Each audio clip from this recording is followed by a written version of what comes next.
Pouvez-vous nous parler du tourisme en Drôme? Tout à fait, parce que la Drôme est un département qui est de plus en plus connu et qui mérite d'être connu. En fait, on est quand même passé en quelques années du 42e département touristique national à la 36e position. Ce qui veut dire qu'on a un département qui attire beaucoup les visiteurs, beaucoup du nord de la France, mais également des Nordiques, des Allemands, des Belges, des Hollandais, qui représentent une part importante de ce tourisme, qui veut découvrir des paysages merveilleux, un tourisme vert, un tourisme également de qualité, via le Rhône, la montagne, le tourisme vert. Pour nous, c'est la Drôme provençale du côté de Montélimar, et on a tous les atouts vraiment pour passer des étapes et devenir un jour dans les 20e départements touristiques de français. Quels sont les sites les plus visités? Alors, la Drôme dispose de sites très importants qui sont à la fois des sites culturels et également des sites de loisirs. Le must, c'est la ferme aux crocodiles qui attire 270 000 visiteurs et qui est un succès auprès de toutes les familles. Derrière, nous avons le palais idéal du facteur cheval, le château de Grignan qui fait partie des 3 châteaux appartement-département avec le château de Suse-la-Rousse et des Adémar qui se situe à Montélimar. Ensuite, derrière, nous avons d'autres sites comme la cave de Die, mais également le Palais des Bonbons à Montélimar qui attire 150 000 visiteurs. Nous avons également le cave coopérative de l'huile d'olive. Et donc, tous ces sites attirent beaucoup de monde dans la Drôme et c'est une des raisons des visites.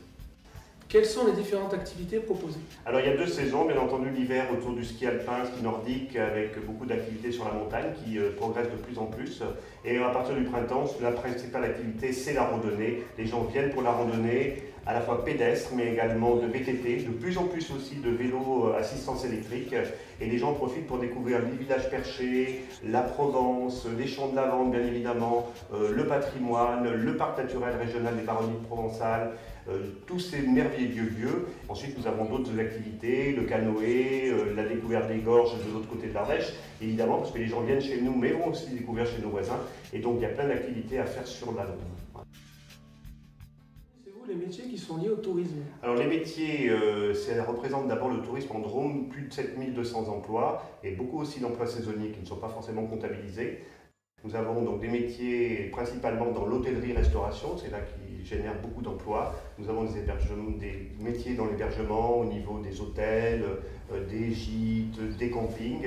Nous avons également des métiers directement de service, comme l'office de tourisme par exemple, des métiers liés aux activités de loisirs et de sport, comme les parcs d'attractions, les lieux à visiter, et ça génère aussi beaucoup d'emplois. Il y a également beaucoup de retombées touristiques pour nos commerçants et nos artisans.